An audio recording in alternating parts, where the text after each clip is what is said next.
Amados, graça e paz, que Deus abençoe a sua vida, que Deus abençoe a sua casa, que Deus abençoe os seus. É sempre um prazer muito grande estar falando a palavra de Deus para quem gosta da palavra e, como eu digo, para quem não gosta também. Nós estamos em um canal que veicula as lições da Escola Bíblica Dominical, publicadas pela Casa Publicadora das Assembleias de Deus, especialmente na lição da classe adulta. Hoje nós vamos estudar a lição de número 3, a verdadeira adoração. Amados, nós temos então a lição hoje de número 3, cujo texto áureo vai dizer a seguinte expressão que está em João capítulo 4 e o versículo 24. Deus é espírito, e importa que os que o adorem em espírito e em verdade. E a verdade prática está dizendo: adorar significa viver em total rendição a Deus, entregando-nos plenamente a Ele. Interessante que o texto áureo fala sobre que Deus deve ser adorado em espírito e em verdade. Ou seja, nós entendemos que Deus, ele pode ser adorado em qualquer lugar, desde que a adoração seja uma adoração verdadeira. A leitura bíblica em classe está em João capítulo 4, versículos 5 ao versículo 7, versículo 9, 10 e do 19 ao 24. Mas eu vou deixar na tela para vocês acompanharem também. Está dizendo o seguinte: foi, pois, a uma cidade de Samaria chamada Sicar, junto da herdade que Jacó tinha dado a seu filho José. E estava ali a fonte de Jacó. Jesus, pois, cansado do caminho, assentou-se assim junto da fonte. Era isso quase à hora sexta. Veio uma mulher de Samaria tirar água. Disse-lhe Jesus: dá-me de beber.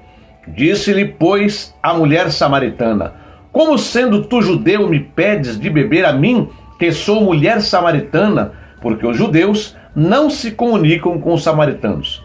Jesus respondeu e disse-lhe: se tu conheceras o dom de Deus, e que é o que te diz, dá-me de beber, tu lhe pedirias, e ele te daria água viva. Disse-lhe a mulher: Senhor, vejo que és profeta. Nossos pais adoraram neste monte, e vós dizeis que é em Jerusalém o lugar onde se deve adorar. Disse-lhe Jesus: mulher, crê-me, a hora vem, em que nem neste monte, nem a Jerusalém adorareis o Pai. Vós adorais o que não sabeis, nós adoramos o que sabemos, porque a salvação vem dos judeus. Mas a hora vem, e agora é, em que os verdadeiros adoradores adorarão o Pai, em espírito e em verdade, porque o Pai procura os tais que assim o adorem. Deus é espírito, e importa que os que o adorem em espírito e em verdade. Vocês perceberam aqui que alguns versículos deste diálogo com a mulher samaritana, entre Jesus e a mulher samaritana, eles foram suprimidos, foram declinados. Houve um salto, por exemplo, do versículo 10 para o versículo 19.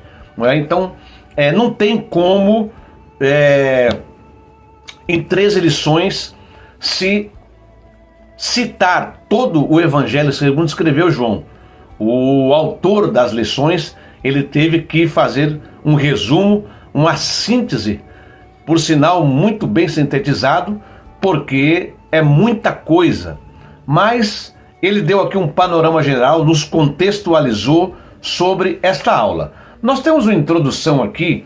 Essa introdução ela vem no plano de aula da Revista dos Professores, e ela tem uma descrição que assim diz: na aula desta semana vamos estudar um dos temas centrais do Evangelho de João, a verdadeira adoração. Observaremos que Deus busca adoradores que o adorem em espírito e em verdade. Esse é o convite aos alunos a compreender que a adoração genuína é uma resposta ao amor de Deus revelado por Jesus Cristo, o seu Filho. Por isso, planeje-se para encorajar reflexões sobre viver a adoração como um estilo de vida que glorifique o Senhor em todos os aspectos. Quais são, então, os objetivos desta lição? Primeiro, esclarecer aos alunos o diálogo de Jesus com a mulher samaritana. Segundo, fazer com que os alunos compreendam que a verdadeira adoração a Deus é um ato de rendição total ao Senhor. E terceiro, integrar os princípios da adoração bíblica à vida de serviço e entrega a Deus. E assim então, nós vamos iniciar a introdução desta lição. Eu quero informar para vocês, todas as lições, ela tem 3 tópicos. Cada tópico, geralmente, também tem 3 subtópicos. Mas eu vou me prender mais nesta lição, porque eu tenho no máximo 1 hora de aula. Eu quero me prender mais no último tópico desta lição, que é o tópico 3. Portanto, não vou enfatizar tanto o tópico 1, nem o tópico 2, embora vou dar umas pinceladas em forma de subsídio, mas vou me prender mais no tópico 3. A introdução, ela diz assim: o ser humano sente uma necessidade intrínseca de Deus. Com a leitura da passagem de João 4, essa carência espiritual torna-se evidente. Está mostrando que, de fato, o homem ele busca preencher o vazio que existe dentro de si. Nesse contexto também se revela a importância de uma autêntica adoração que surge com uma experiência profunda com Jesus Cristo. Por esse motivo, a adoração cristã é o tema central desta lição. A partir do diálogo entre Jesus e a mulher samaritana, podemos extrair ensinamentos valiosos sobre a adoração. O primeiro tópico diz o encontro em Samaria e suas preciosas lições. Subtópico 1, a necessidade de passar em Samaria. Em João capítulo 4, versículo 4, é informado que era-lhe necessário passar por Samaria. O Senhor deixava a Judeia em direção à Galileia e, para tal, teria de atravessar por Samaria. Apesar de evitar entrar nesta cidade, devido à tensão racial entre judeus e samaritanos, havia uma missão ainda mais urgente: o encontro com a mulher samaritana em Sicar, junto à fonte de Jacó.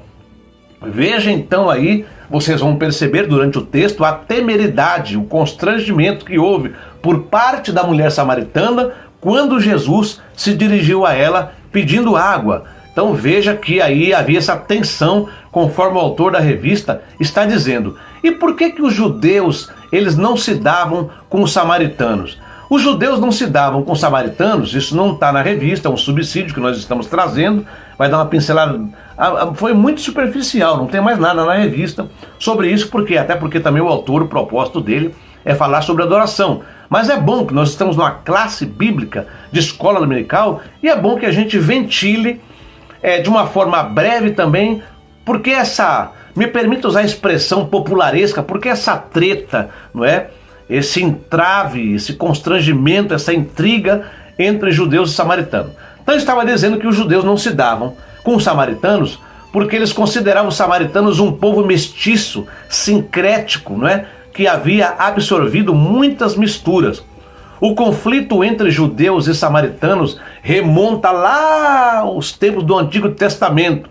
E também no tempo de Jesus, o ódio mútuo de judeus e samaritanos é registrado em algumas passagens do Novo Testamento que claramente apontam a rivalidade e divisão entre esses dois grupos. Para entender melhor por que os judeus não se davam com os samaritanos, é preciso considerar, primeiramente, o contexto histórico da monarquia em Israel. Após a morte do rei Salomão, o reino de Israel, formado por 12 tribos, ele foi dividido em 2 partes, cada qual com seu próprio rei. O reino de Israel, formado por suas 12 tribos, então, foi dividido em 2 partes, certo? Estou repetindo aqui. 12 tribos divididas em duas partes. 10 tribos ficaram para um lado e 2 tribos ficaram para o outro. A parte norte fixou sua capital em Samaria, enquanto que a parte sul continuou tendo Jerusalém como sua capital política e religiosa, conforme estabelecido pelo rei Davi. E esses 2 reinos, em diversas ocasiões, pecaram contra Deus, mas a situação do reino do norte acabou sendo pior. O reino do norte teve uma série de reis ímpios que não fizeram aquilo que era bom aos olhos do Senhor.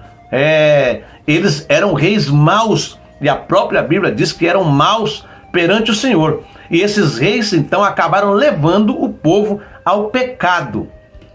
O castigo divino, de forma mais extrema, chegou primeiro ao reino do norte do que ao reino do sul. O reino do norte foi sendo progressivamente tomado por estrangeiros. E tão logo Samaria caiu diante do Império Assírio, daí todo esse contexto histórico deu origem aos samaritanos, como um povo detestado pelos judeus. Mas por que é que os judeus odiavam os samaritanos? Mesmo antes dessa divisão do reino de Israel, já havia alguma rivalidade entre essas tribos israelitas. Já havia ali um litígio, um constrangimento, mas conforme foi dito, a divisão de Israel em 2 reinos e a posterior queda de Samaria culminou numa miscigenação entre seus habitantes. Foi o ponto de partida do ódio entre judeus e samaritanos que se estendeu pelos séculos seguintes. Nesse sentido, nós podemos indicar alguns fatores que ajudaram a explicar por que os judeus não se davam com os samaritanos. Então, primeiro, como disse o autor da revista aqui, ele disse aqui que havia uma tensão racial entre os judeus e os samaritanos, e é verdade. Essa divisão ela começou primeiro por motivos étnicos. Nós podemos dizer que os judeus não se davam com os samaritanos por causa da sua mistura com outros povos, porque os judeus começaram a se casar, começaram a se ajuntar, homens, mulheres, com pessoas estrangeiras, com pessoas de outros povos. E os judeus consideravam que os samaritanos não tinham sangue puro, eram israelitas que se misturavam com outros povos.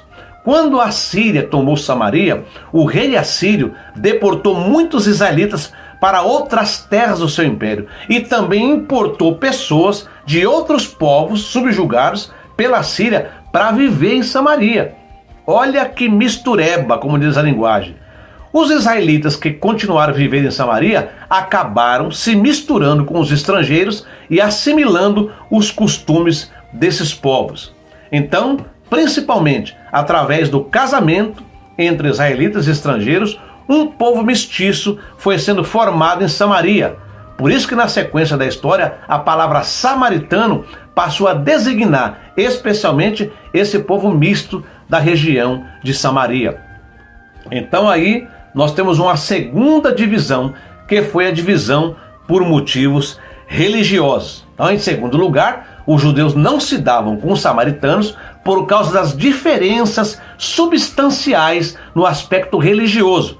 E de fato, a queda de Samaria, nessa queda aí, ou após a queda, muitos samaritanos misturaram o monoteísmo, ou seja, a adoração ao único Deus, ao Deus verdadeiro, Então eles misturaram esse monoteísmo hebreu com o politeísmo dos povos pagãos que ocuparam a região. Depois houve um esforço para que os samaritanos fossem instruídos na lei de Deus, e embora muitos deles continuassem a incorporar a adoração ao Senhor em suas práticas idólatras, isso acabou trazendo ódio dos judeus genuínos e verdadeiros. Com o tempo, os samaritanos eles acabaram edificando o seu próprio templo de adoração lá no Monte Gerizim e tiveram seus próprios sacerdotes. Eles também passaram a considerar a adoração no Templo de Jerusalém inapropriada. Eles já não iam mais para Jerusalém e eles diziam que o Monte Gerizim era o único lugar verdadeiro para adoração. E eles diziam, inclusive, que foi Moisés que designou, Ao invés de ir para o Monte Sião, eles iam para o Monte Gerizim. Então tinha uma classe de samaritanos que eles até criam no único Deus e consideravam apenas a Torá como escritura, mas eles desprezavam os escritos proféticos e outras traduções judaicas. Depois, nós temos também a outra divisão, que foi por problemas históricos. Então, em terceiro lugar, os judeus não se davam com os samaritanos por causa de alguns eventos históricos que fizeram por aumentar a hostilidade entre os dois grupos. Quando os judeus voltaram do cativeiro babilônico, eles receberam permissão para reconstruir o templo e os muros da cidade de Jerusalém. É só você ler a história lá de Esdras e Neemias, não é? Inicialmente os samaritanos se apresentaram a Zorobabel, querendo ajudar os judeus na reconstrução do templo. Mas quando tiveram a sua ajuda negada, eles então começaram a fazer uma grande oposição contra os judeus e atrasaram a obra. Você vai ver isso lá em Esdras, capítulo 4, versículos 2 a 5. E quando Neemias começou a reconstruir os muros de Jerusalém, um dos seus maiores opositores foi Sambalate, o governador de Samaria, à época de Neemias. Depois eu vou deixar a referência aqui embaixo, ó. Você dá uma lidinha, pode até parar o vídeo e leia Neemias capítulo 2, versículo 10, versículo 19, depois capítulo 4, versículo 1 e capítulo 6, versículo 1, para você ver como os samaritanos tentaram impedir a reconstrução do muro. A rivalidade entre judeus e samaritanos aumentou ainda mais quando Esdras e Neemias, então, como eu acabei de dizer, procuraram enfatizar o zelo pela pureza do povo que estava remanescente, que estava voltando do cativeiro. E também naquele tempo, o neto do sumo sacerdote se casou com a filha de Sambalate e Neemias então acabou o expulsando. Neemias, ele queria limpar o povo de toda influência estrangeira que pudesse perverter a adoração a Deus. Você pode ver isso também, vou deixar a referência aqui, lá em Neemias, capítulo 13, versículos 28 ao versículo 30. Alguns estudiosos dizem que foi nesse contexto aí de rivalidade aguda entre os judeus e samaritanos que o templo do Monte Gerizim foi edificado pelos samaritanos. Então, deixa eles adorar em Jerusalém, vamos construir aqui o nosso templo. Flávio Joséfo ainda destaca, né, que era um escritor lá dos tempos da igreja primitiva, ele destaca que os samaritanos recebiam de braços abertos os judeus que quebravam as leis judaicas. Isso, obviamente, fazia por aumentar o ódio dos demais judeus. Joséfo também escreve que os samaritanos eram interesseiros. Eles se aproximavam dos judeus em tempos de prosperidade, mas se afastavam quando os judeus eram perseguidos e até se aliviavam quando os adversários dos judeus, massacravam os judeus. Tempos depois, um dos governadores macabeus foi o responsável por destruir o templo dos samaritanos lá no Monte Gerizim. Um episódio ocorreu mais ou menos entre os anos 6 e 9 depois de Cristo, vai retratar bem essa rivalidade entre judeus e samaritanos. Parece que um samaritano entrou no templo de Jerusalém e espalhou ossos humanos com a finalidade de profaná-lo, diz aí um ponto da história, não bíblica, um ponto da história paralela à história bíblica.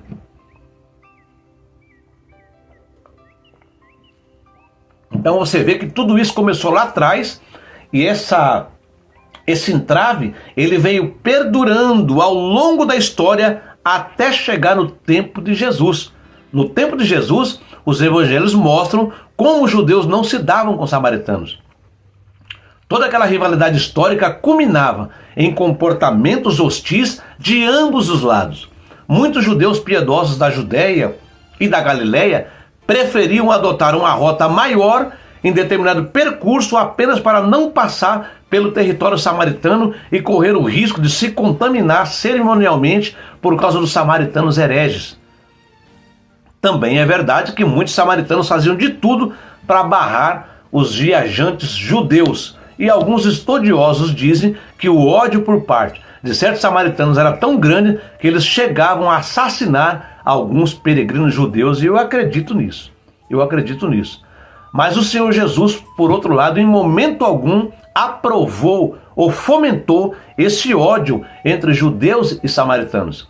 Jesus Cristo também anunciou o reino de Deus aos samaritanos. Ele esteve em Siquém, uma pequena cidade que reunia muitos samaritanos, que na nossa lição chama-se Sicar, mas depois passou a se chamar Siquém, ou é a mesma cidade, e você vai ver que Jesus mostra uma hospitalidade para com os samaritanos, que chegou a impressionar, inclusive, a mulher samaritana, que é a personagem principal desse texto aqui, quando Jesus foi encontrado sentado lá do lado do poço de Jacó. E na parábola do bom samaritano, Jesus também colocou um samaritano como exemplo para os judeus, e essa passagem está lá em Lucas, capítulo 10, versículo 30 ao 37. Veja só, os judeus ouvindo uma pregação de Jesus, em que ele coloca um samaritano como exemplo. Jesus falou: eu não vou entrar nessa briga de vocês, eu não vou entrar nesse litígio, eu não vim para isso. Quando Jesus curou os 10 leprosos, o único que voltou para agradecer foi um samaritano. Mais tarde também, Jesus repreendeu o apóstolo Tiago e o apóstolo João, que queriam ver a destruição de um vilarejo samaritano porque não demonstrou hospitalidade. Lembra que Jesus queria falar: vamos ver se a gente acha um lugar para ficar por aqui. Aí os discípulos voltaram e falaram: ninguém deu guarida para nós não, ninguém quer nos receber. Senhor, vamos orar aqui para fazer chover fogo do céu e acabar com tudo aqui. Você vai ver isso lá em Lucas capítulo 9, versículos 52 ao 56. E por fim, após a ressurreição do Senhor Jesus, também indicou que em sua igreja não havia espaço para o ódio entre judeus e samaritanos. Está lá em Atos capítulo 1, versículo 8. A sua obra expiatória reuniu judeus, samaritanos e gentios na constituição do seu povo santo. Por isso, apesar da rivalidade entre judeus e samaritanos, o evangelho foi anunciado na região de Samaria e muitos samaritanos se converteram a Cristo. Então, gente, Jesus realmente veio quebrar aí esse paradigma. Continuando então a lição, vamos para o subtópico 2 do tópico 1. A necessidade do ser humano. O encontro entre Jesus e a mulher samaritana não foi um simples acaso. Ele encontrava-se sentado à beira da fonte de Jacó. Por que Jesus ficou sentado ali e não bebeu água? O texto vai dizer que ele não tinha com que tirar água. Ele estava esperando chegar alguém, e chegou essa mulher aí. Na hora sexta, durante o calor do meio-dia, a mulher samaritana dirigiu-se à fonte para recolher água, momento em que se cruzou com Jesus e ouviu um pedido do amado mestre: dá-me de beber.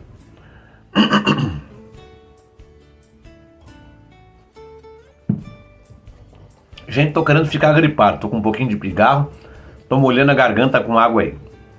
Mas continuando então, você vê que Jesus chegou e sentou-se ali. Jesus sentou-se ali. Essa hora sexta era contada a partir do nascer do sol, e nós entendemos que seria meio-dia, conforme o autor da revista da lição disse, e era uma hora normal para que um viajante cansado, o trânsito muitas vezes transitava a pé, não tinha um animal ali para transitar, viajava a pé. Imagine viajando a pé num lugar em que o nível de poeira é alto, uma hora de maior quentura do dia. Com certeza os viajantes passavam muita sede, e aí o evangelista vai dizer que Jesus parou ali. E a gente vê que, pela história, pelo conhecimento que a gente, estudando a Bíblia, as mulheres geralmente vinham tirar água em grupos. Elas vinham aquele monte de mulher tirar água, conversando, mulher conversa, que é uma bênção, que é uma beleza, e elas procuravam vir numa hora mais fresca do dia, ou mais cedo, ou bem mais tarde. Essa mulher, ela veio sozinha. É possível que ela não quisesse a companhia das suas vizinhas, ou elas não quisessem a companhia dela, de modo que ela deliberadamente escolheu uma hora em que as outras provavelmente não estivessem por perto. Mas é fácil especular. Então a gente vê Jesus pedindo água para ela, e o pedido de Jesus normalmente pareceria muito natural para uma mulher que estava tirando água. E principalmente esse pedido vindo da parte de um viajante que estava cansado, sedento, mas ela se surpreendeu. A implicação, desse versículo aqui é que os discípulos teriam tirado água para eles se eles estivessem perto. Mas eles não estavam, eles tinham ido comprar comida. A cidade, nós podemos presumir, era a mesma de onde viera a mulher. E judeus criteriosos, eles acabavam sempre recusando a tomar qualquer coisa em qualquer prato ou vasilhame dos samaritanos, porque eles consideravam que eram contaminados, né? E aí, continuando o texto aqui, o que o nosso Senhor ofereceu à mulher samaritana era um tipo de água capaz de transformar toda a sua existência.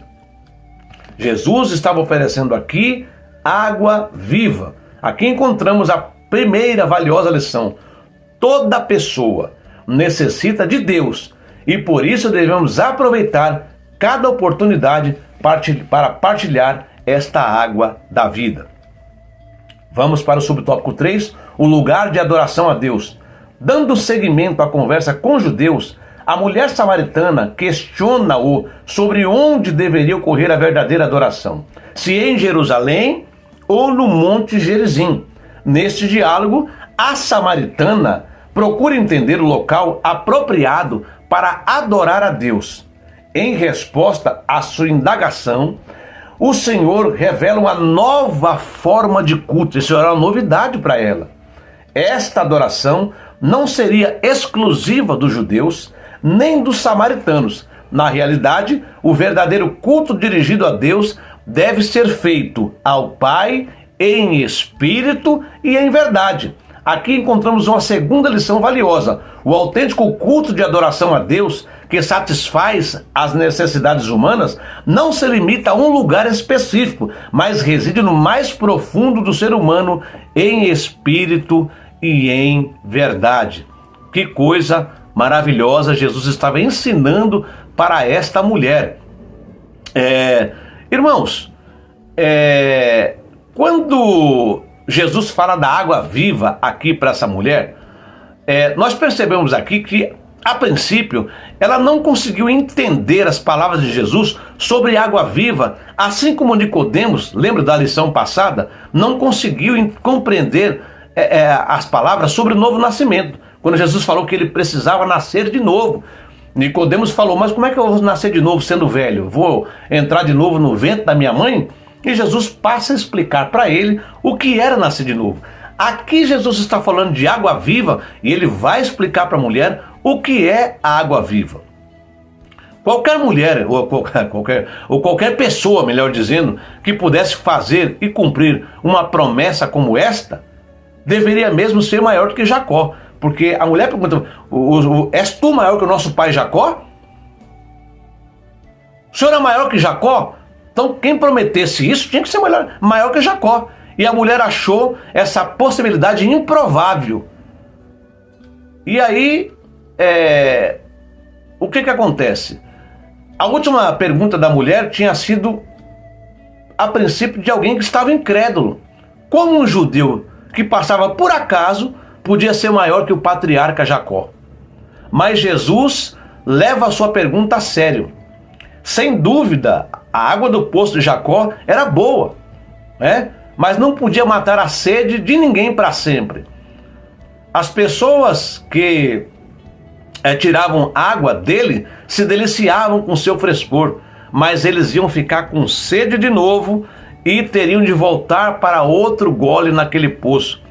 A comparação frequente da lei com água refrescante nas tradições rabínicas sugere que aqui Jesus está oferecendo algo superior, não só à água do poço de Jacó, mas também aquela religião legalista, dos samaritanos e judeus, que eles conjuntamente eram legalistas.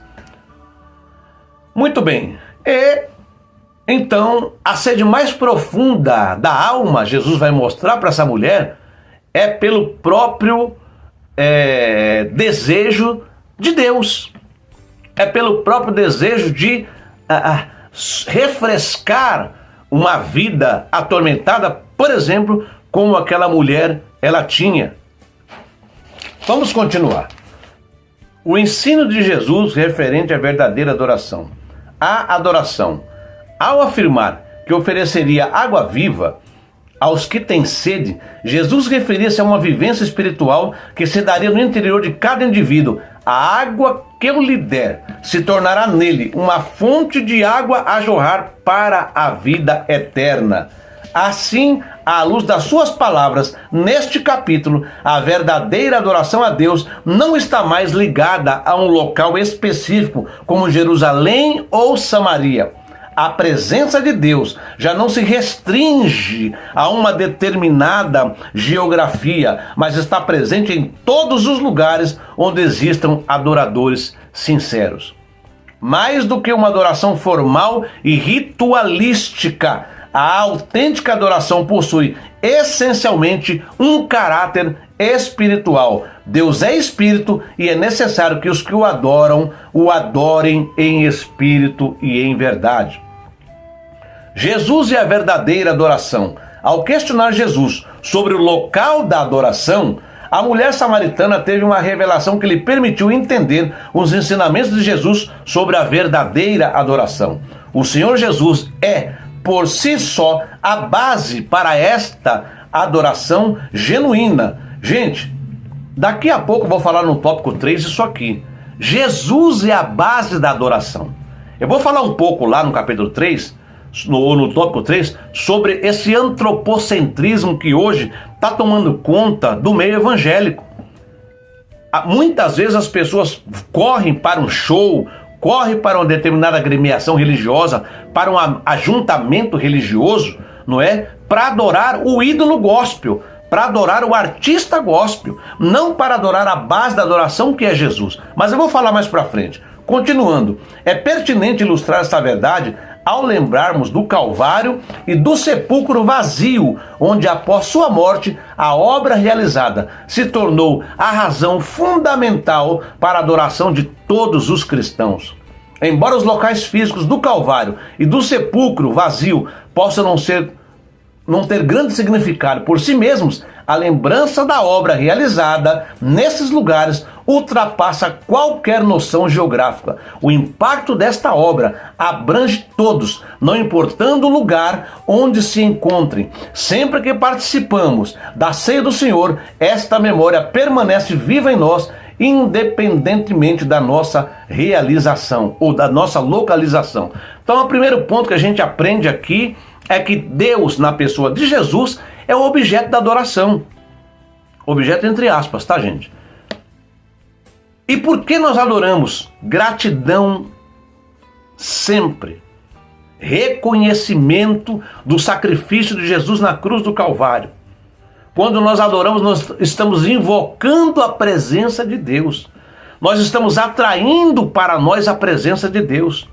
Nós estamos reconhecendo ao Senhor Jesus como o nosso Senhor, como o nosso Salvador, como aquele que garante a nossa salvação. Nós estamos atribuindo a Ele honra, glória e louvor. Agora vamos para o capítulo de número 3. E eu quero pegar umas folhas que eu separei aqui de um estudo que eu fiz. Mas vamos, o tópico começa assim. A adoração bíblica. Adoração bíblica.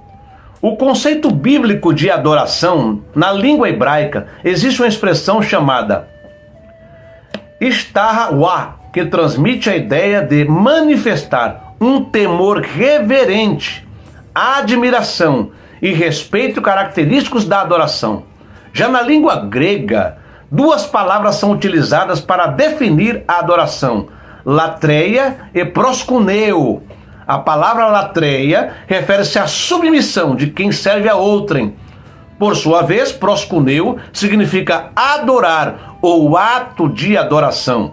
No diálogo com a mulher samaritana, Jesus utilizou o termo proskuneo. Em português, a palavra adoração implica atribuir mérito ou valor a alguém, como eu disse aqui agora há pouco. Em suma, adorar a Deus significa essencialmente reconhecê-lo, render-se e exaltá-lo por tudo o que Ele é e faz. Então, nós adoramos a Deus por tudo que Ele é e por tudo que Ele faz. A adoração como ato de rendição a Deus. Aqui sim, aqui vai pegar. O conceito fundamental da palavra adorar, proskuneo, no Novo Testamento, remete originalmente à noção de beijar, associada a um ato de se dobrar os joelhos ou prostrar-se com a testa no solo, ou sobre os pés da pessoa a quem se está submisso. O episódio da mulher pecadora ilustra bem esse significado. Está lá em Lucas capítulo 7, versículo 37 e 38. E nos ensina a reconhecer a própria inferioridade e também a superioridade daquele que estamos dispostos a servir plenamente. Meus irmãos, deixa eu abrir um parêntese aqui nessa lição. E agora vai ser forte, hein? Nós estamos vendo até agora aqui que Jesus é o alvo da nossa adoração. Nós, como cristãos, temos a Jesus como o alvo da nossa adoração. Nós estamos vivendo tempos da idolatria gospel, vocês sabem disso. Nós estamos vivendo um tempo de um antropocentrismo tão grande, aonde a figura humana é exaltada e Deus desaparece. Há um tempo atrás foi feito um trabalho aqui na região de Santa Amaro, que é a região que eu moro, e nesse trabalho, intitulado Abala São Paulo, convidaram uma cantora e um pregador. Enquanto a irmã estava cantando, o local estava extremamente lotado, como diz a linguagem popular, estava estrumbado de gente, não cabia gente.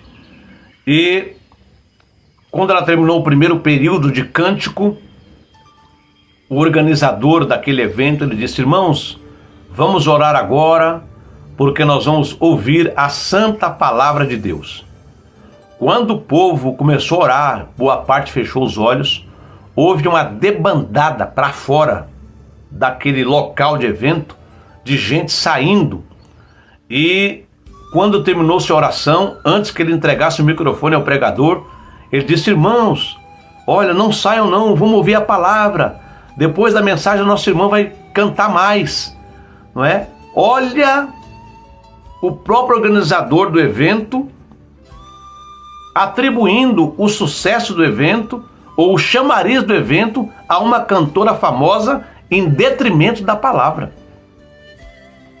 Nós estamos vivendo tempos difíceis, meus amados irmãos. Estamos vivendo tempo difícil. E agora, essa palavra adorador, adoração, ela está banalizada. Não só a palavra está banalizada, mas o ato de adoração também. E o diabo sabe a influência que tem a música cristã. Ele tem se aproveitado disso com muita maestria. Não é? Veja bem, deixa eu achar o ponto aqui, que eu estou com várias folhas de estudo bíblicos que eu já fiz aqui, e eu quero achar a parte que eu quero conversar com vocês aqui, dentro desse tópico aqui. Sim, eu achei aqui, olha, muitos adoradores são adoradores com A minúsculo. Por quê? Primeiro, eles não falam sobre as boas novas de salvação, se limitam a dizer que Jesus é lindo, que Jesus é maravilhoso, e é mesmo, e isso os católicos fazem melhor do que nós. Mas você não vê esse povo pregando renúncia, pregando arrependimento, sobre a cruz, sobre o céu. Parte significativa deles não passam de artistas religiosos. E muitos deles não fazem mais sucesso lá no mundo, cantando secular. Aí se convertem, entre aspas, vêm para o nosso lado, nunca se sentaram num banquinho de escola bíblica dominical, nunca passaram por nenhum discipulado, mantém o nome artístico lá de fora, aí dão um testemunho, fulano de tal se converteu, e passam a cantar para nós. Eu fico vendo as exigências de alguns falsos adoradores, porque nós falamos agora há pouco sobre adoração bíblica, e o tema é a verdadeira, o tema é sobre a verdadeira adoração. E só pode produzir verdadeira adoração quem é verdadeiro adorador. Um falso adorador não pode produzir uma verdadeira adoração, não é? Então, o que acontece? Hoje você vê as exigências desses pseudo-adoradores, mercenários que se deixam alugar. valores exorbitantes para poder cantar. E eles ainda escolhem os lugares que querem cantar. Muitos deles têm tratamento de chefe de Estado, exigem carro blindado para o traslado, exigem hotéis 5 estrelas, exigem os restaurantes, porque fazem pesquisa antes da cidade onde vão cantar, exigem os melhores restaurantes, certo? E levam uma vida de luxo. Por quê? Porque tem quem aplaude esses mini deuses. Aí você vê o ambiente de show, não é? Aquela fumaceira, luzinha colorida, aquela coisa toda, sai do chão, sai do chão, sai do chão. Não há diferença de um show secular. A diferença está apenas nas letras religiosas das músicas. Então a gente vê um verdadeiro humanismo, um evangelho antropocêntrico, e é isso que o diabo quer. E veja, não só isso, mas muitos desses artistas gospels também têm fã-clubes. Eu escrevi aqui, Troféu Talento. Tem uma emissora aí que ela faz um evento aí anual para premiar, uma emissora secular, diabólica, e que ela faz um evento religioso cristão evangélico para premiar cantores evangélicos, e muitos se candidatam para poder receber tal prêmio. Não há doxologia, mas sim, amados irmãos, não é? Um glamour. Eu estava vendo muitas das letras dessas músicas que ferem a nossa teologia, distorções bíblicas. Eu vou gravar um vídeo depois, mais para frente, específico sobre várias músicas com erros grotescos teológicos, não é? E o certo é que nós estamos aí permeados por esse tipo de gente. Tudo isso aqui é sobre adoração. Estudos bíblicos que a gente já deu em algumas igrejas, e eu fiz algumas anotações aqui, e uma que eu fiz absurda, e vocês vão ver aqui, ventilado daqui a pouco. E eu disse agora há pouco, não é? Que nós temos aí uma emissora, é uma das mais podres do Brasil, e ela faz aí um festival chamado Festival Promessas. E muito evangélico bobo está achando que essa emissora está abrindo a porta para o evangelho. Mas ela está abrindo a porta para evangélicos, filhotes de Mamon, reféns da fama e da riqueza. Uma gravadora que só grava gospel a troco de dinheiro. E eu digo para vocês, se essa emissora tivesse interessada realmente na propagação do evangelho, teria programa evangélico lá. Teriam igrejas fazendo programas e transmitindo cultos evangélicos lá, certo? E eu coloquei aqui, irmãos, a exigência de um artista que ele foi cantar em Alagoas. Não vou citar o nome por questão de ética. Ele foi cantar em Alagoas. Olha a exigência dele para poder cantar. Isso está na internet. O pastor organizador indignado colocou o print do contrato na internet. Então não estou inventando aqui. Diz assim: 1 fardo de água mineral sem gás, 10 águas de coco industrializada, 5 energéticos Red Bull sem açúcar, 10 Gatorades diversos, 5 litros de suco de laranja Del Valle. Para ir tudo no camarim do artista.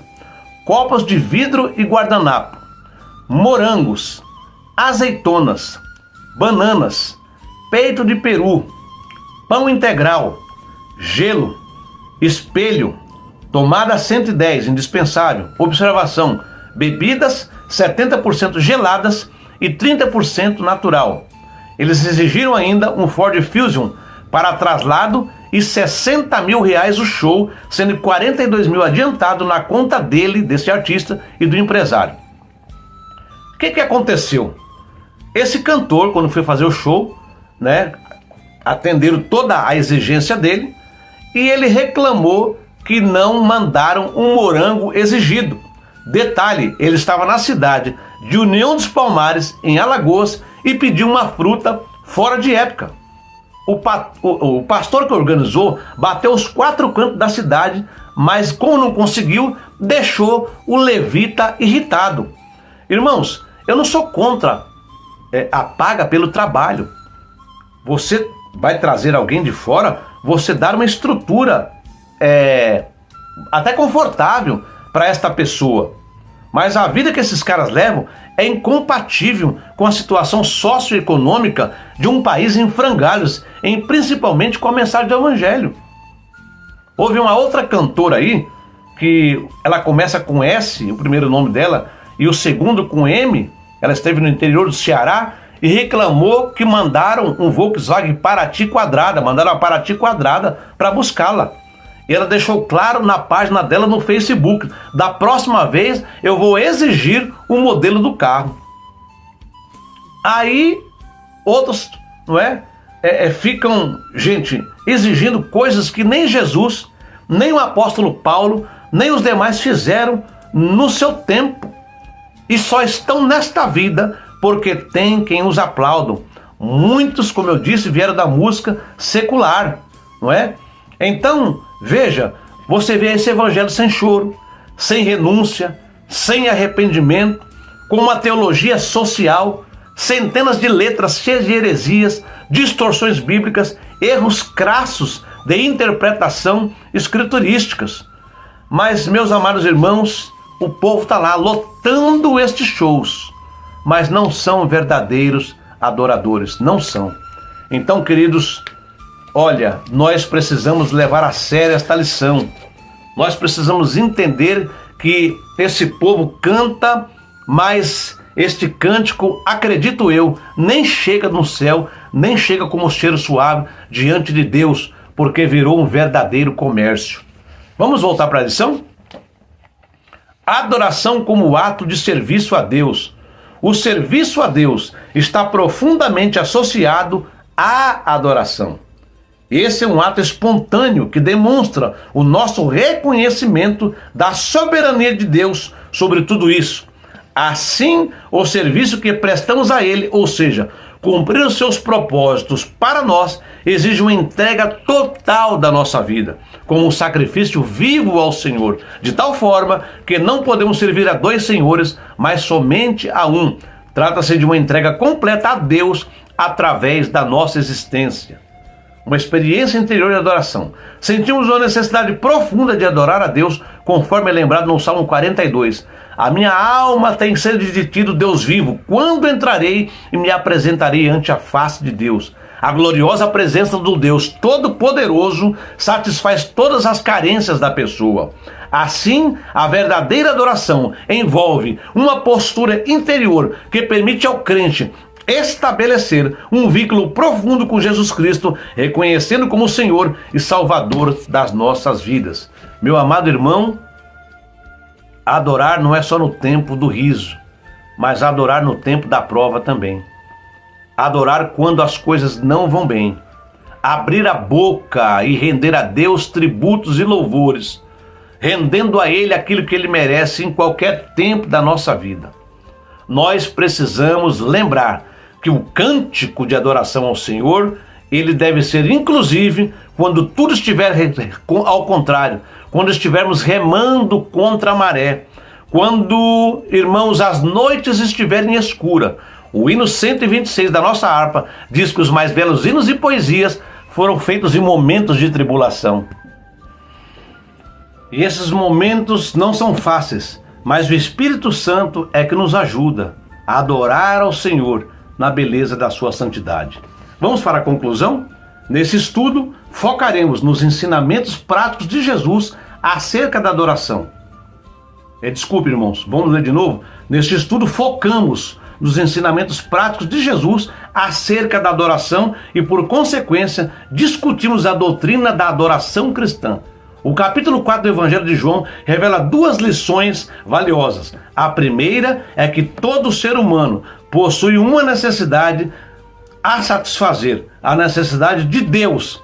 A segunda é, em Jesus, a verdadeira adoração surge como um movimento que se inicia no interior. Tudo isso resulta de uma experiência viva com Jesus Cristo. Então a adoração, ela começa dentro, de dentro para fora.